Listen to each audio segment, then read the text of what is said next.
Okay na po kayo, Ma'am Acosta? Na po, sir. Okay na. Salamat po sa rest. Mr. Chair, may I seek guidance from the Chair? Yes, Congressman. Ay, ma'am, ay sir, wala pa pong ano tayo. Di pa po tayo nag-resume. Yung medic, asan yung medic?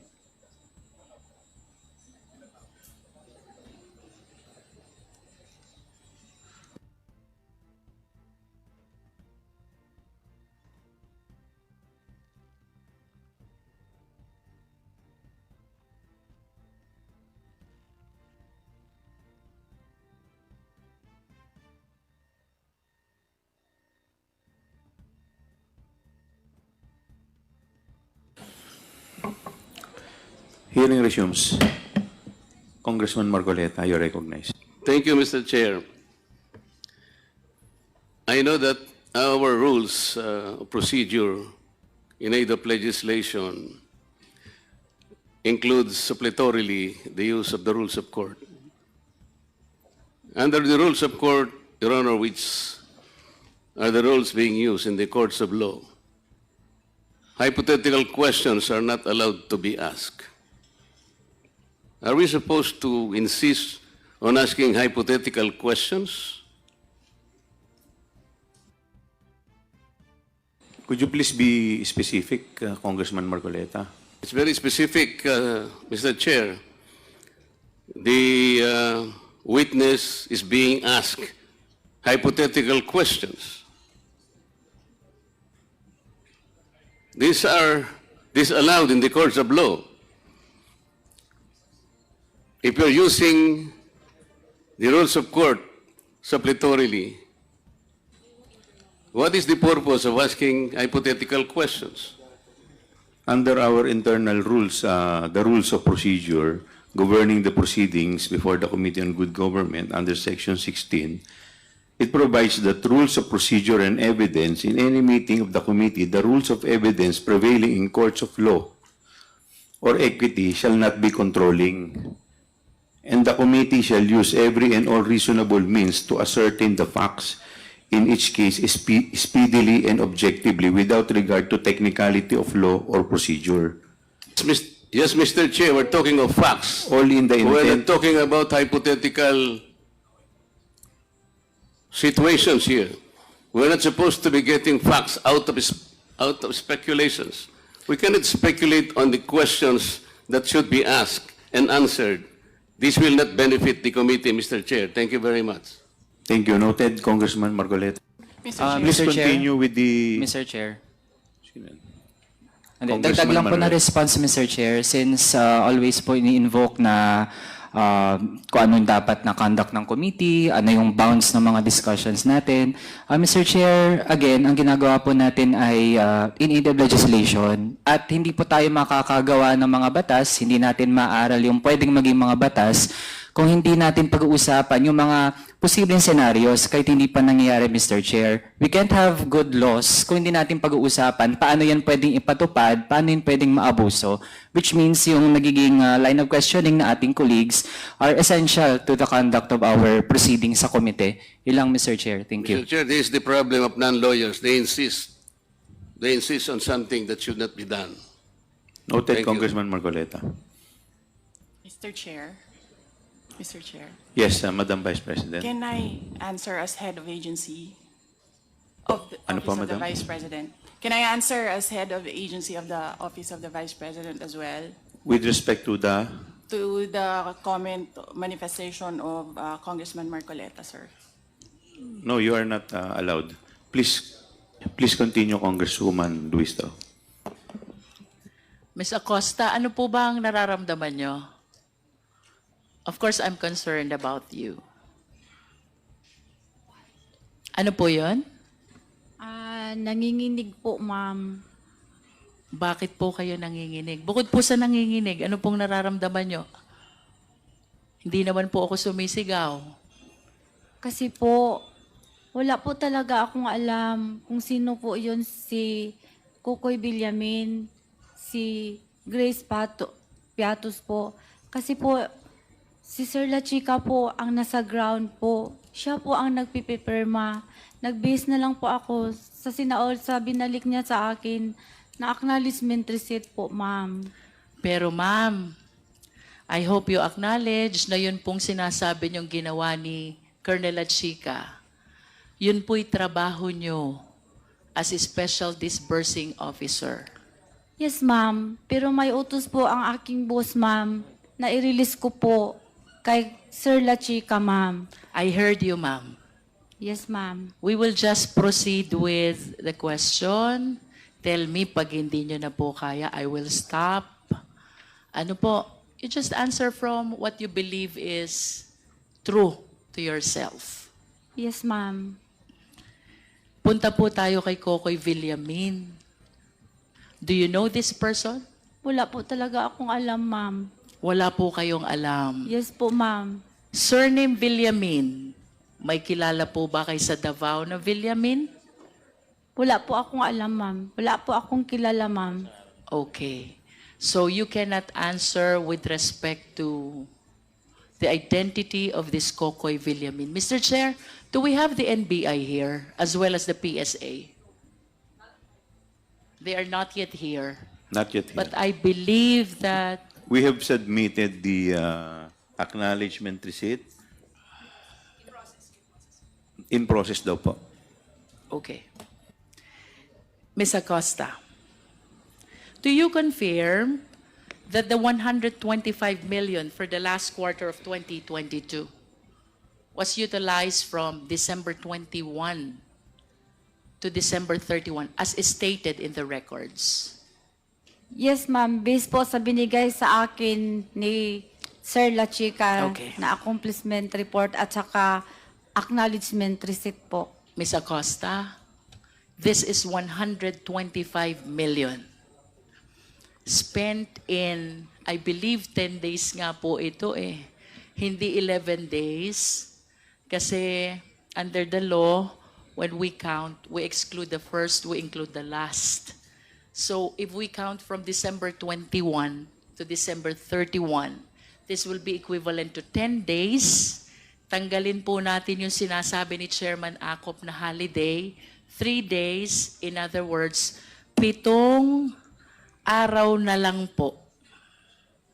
Can you please enlighten us? Paano po kaya naubos, naibayad, na-disburse ni Colonel Lachica yung buong amount ng 125 million in 7 days? Ma'am, hindi po ako makasagot niyan, ma'am. Kasi hindi po ako ang naggastos. In reality po, ma'am. Si Sir Lachica po ang may alam, ma'am. Ma'am, you were the special disbursing officer of Davao from 2019 to 2022. And then you became the disbursing officer of the OVP. So kagaya po ng sabi nyo kanina, you have mastered already the process of utilization of confidential fund. Isang tanong lang po, posible po ba ito na ang 125 million ay magastos sa nalolooban lamang ng 7 weekdays?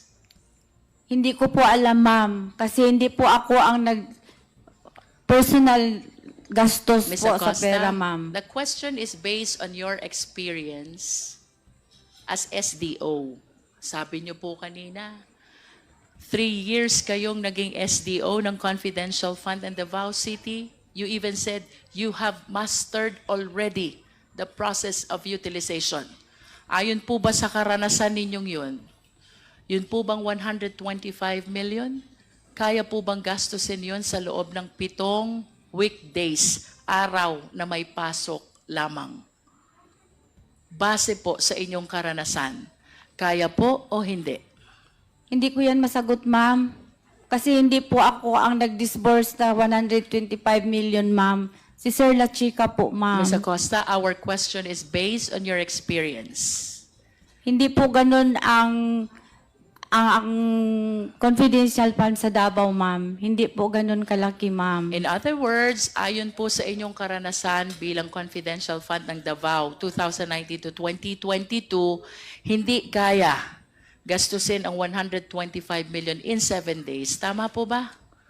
Hindi po ako makasabing tama, ma'am, kasi hindi po ganyan ang confidential fund sa Davao, ma'am. Ma'am, the question is based on your experience. kung ito po ba'y dadalhin natin doon sa sitwasyon nyo bilang SDO ng Davao. Kaya po kaya yun? Hindi ko Gagastusin? Hindi ko masagot, ma'am. Okay. Now let us proceed to the certification. The Secretariat, please flash.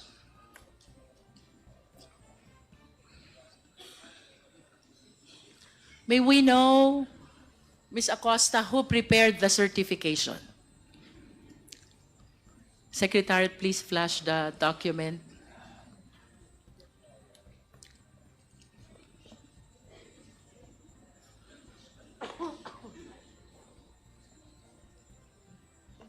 May we know who prepared this certification, Ms. Acosta?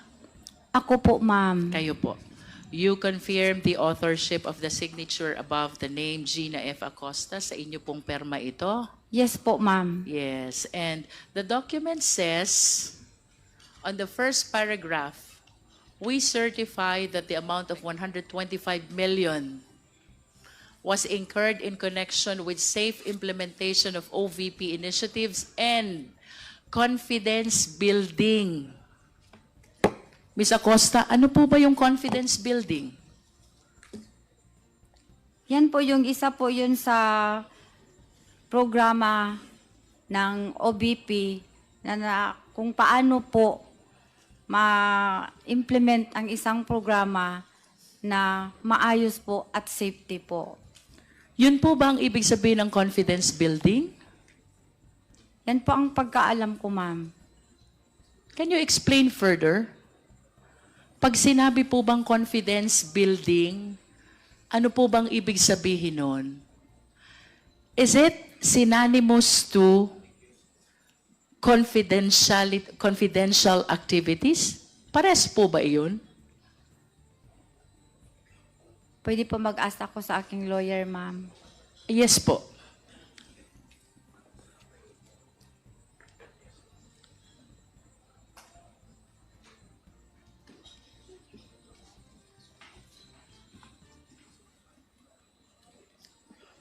Secretariat, can we provide a copy of the certification to Ms. Acosta?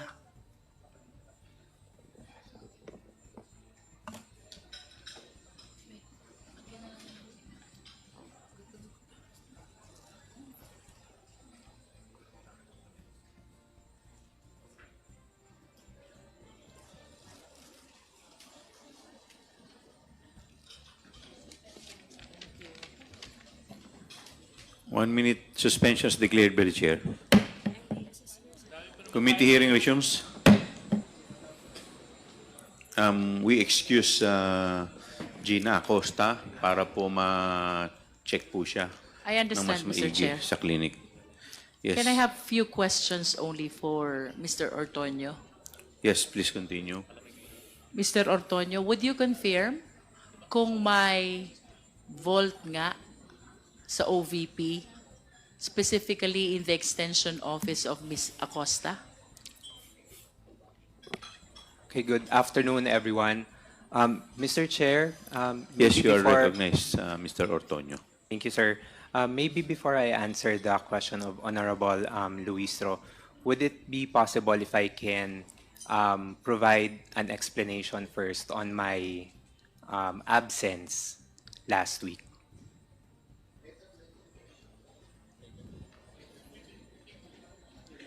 Mr. Chairman, it's all about, Congressman supposedly, it's all Paduano. about admin matters, so we'll discuss this later, especially Mr. Tenorio is under contempt, no? Ortonio. So, Ortonio, is under contempt. Yes. Just answer Thank you, the Mr. query Chairman. of Congressman Luistro. I cannot confirm, Honorable Luistro, if there is actually 3 vaults because it's only Miss Gina Acosta who has knowledge on the vaults that are inside the room that she mentioned earlier. Are you saying that there are vaults but you are not certain as to the number of them? Yes, that's correct. So ma'am. you confirm that there are vaults, you are just not certain whether there are 3 Three. or otherwise? That's correct, Your Honor. Would you know who, aside from Ms. Acosta, is aware about the vaults in her extension office? As far as I know, Your Honor, it's only Miss Acosta. It's only Ms. Acosta. But how then did you get an idea that there are vaults, only that you're not certain about the number? I knew about the vaults, Your Honor, because of the fact that she is the special disbursing officer and that there are funds that were going to be placed in the office. Is That's as far as I know. Is it automatic that if the person is the SDO, she has to be in her custody vaults where she can secure the money? Yes, that's my understanding po. So, are you inclined to believe na ang mga SDO, normally, they're keeping vaults inside their office? It can be keeping vaults, Your Honor, or cash, parang cash register, or a safe place where they can place their the money that are entrusted to them. Mr. Ortonio, since you were named by Ms. Acosta as the one who was with her during the time that she encashed the check, can you please walk us through? Paano po ba kayo nag-encash ng cheque? Let's start with, paano ho nakapag-prepare ang Land Bank Show Boulevard that amount of 125 million, which I believe is beyond the normal cash that they're maintaining in their vault?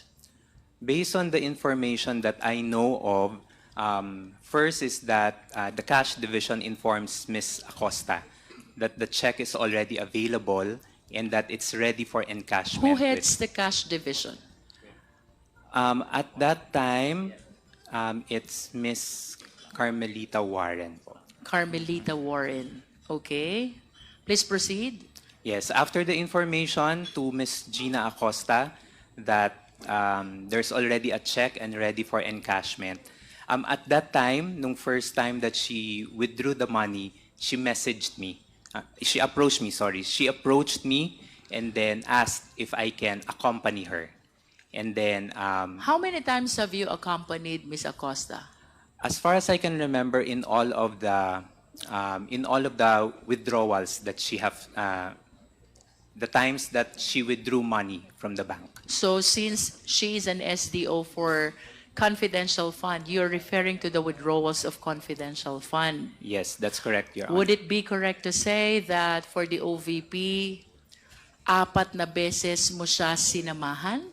And that pertains to the 125 million of the last quarter of 2022, and then 125 million each for the 3 quarters of 2023.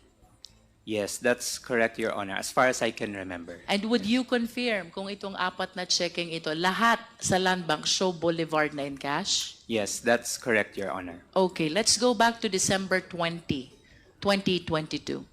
Anong oras nyo po nakuha yung cheque sa cash division? I do not know what time Ms. Gina was able to get the check from the cash division. It's Ms. Gina po who got the check from the cash division. What time did you leave for Land Bank Show Boulevard?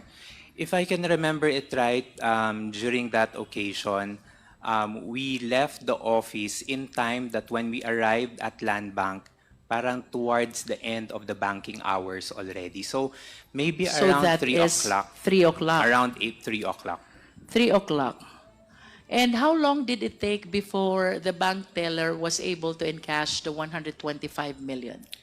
Based on my recollection, upon arrival at the bank, the money is already available, but it took a little bit of time just to count the money. So can you please enlighten us? From 3 p.m., anong oras po kayo natapos? More or less, siguro, Your Honor, maybe after 30 minutes. So maybe. 3:30. At 3:30, tama po ba sabihin yung pera nasa loob na ng 4 na malalaking bag? Yes, by that time. 3:30. Yes. Per my recollection, but I cannot be exact on the time.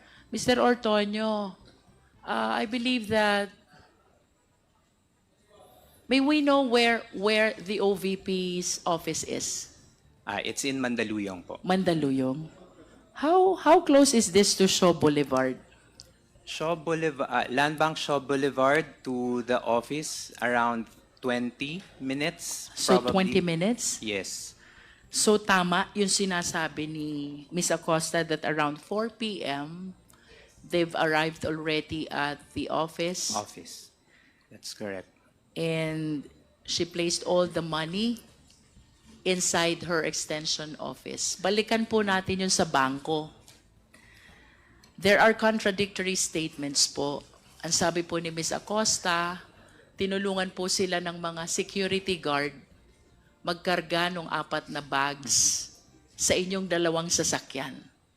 Which earlier, the bank manager and the security guard during that time denied. Ano pong totoo, Mr. Ortonio? Based on my recollection, Your Honor, what I can remember is that Land Bank was able to provide a yung parang trolley, and then they helped us put it in the parang trolley and then wheel it out of the bank. That's what I can remember. So there are 3 versions now. Ms. Acosta's version, tinulungan ng security guard magbuhat. The security guard's version, hindi tinulungan. And your version, you were provided with trolley.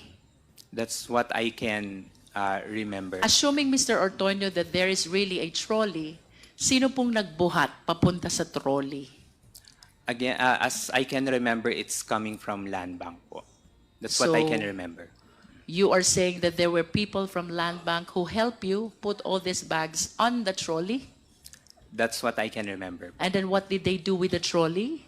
They wheeled it out of the bank and then helped in transferring to the vehicle. Who actually placed the bags from the trolley to the vehicles? Unfortunately, Your Honor, I could not remember. At the time that it was placed inside the car, I think I was still inside the bank. So I really Why could not were you remember. inside the bank? At that time, Your Honor, if I can remember it right, I was having a little bit of conversation with Miss Violi, Who is Miss Violi? the The land bank manager. And will you be generous enough what you were conversing during that time? That is have something to do with how you will carry the bag to the vehicle? I cannot recall anymore the conversation that we had. Yes. How many bags were placed in the car where you seated?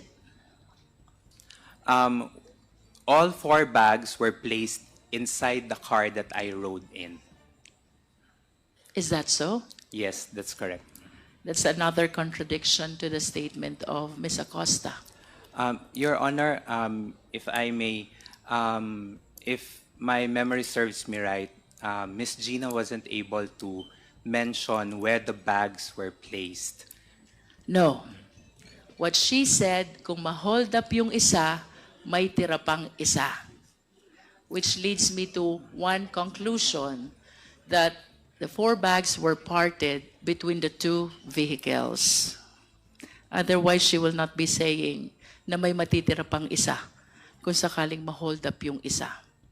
I'm just trying to manifest the contradiction in your statements. Yes.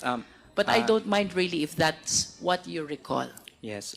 Respectfully, Your Honor, that's what I recall, and Miss Gina wasn't really able to mention which vehicle the bags were placed. And do you confirm her statement that you separated in 2 cars? Yes, that's You seated correct. in one car and you seated in the other car. That's correct, Your So Honor. would you confirm the statement of Ms. Acosta that she was instructed by the Vice President to give the 125 million to Colonel Lachica? Unfortunately, Your Honor, I am not privy to that arrangement between Ms. Acosta and the Vice President.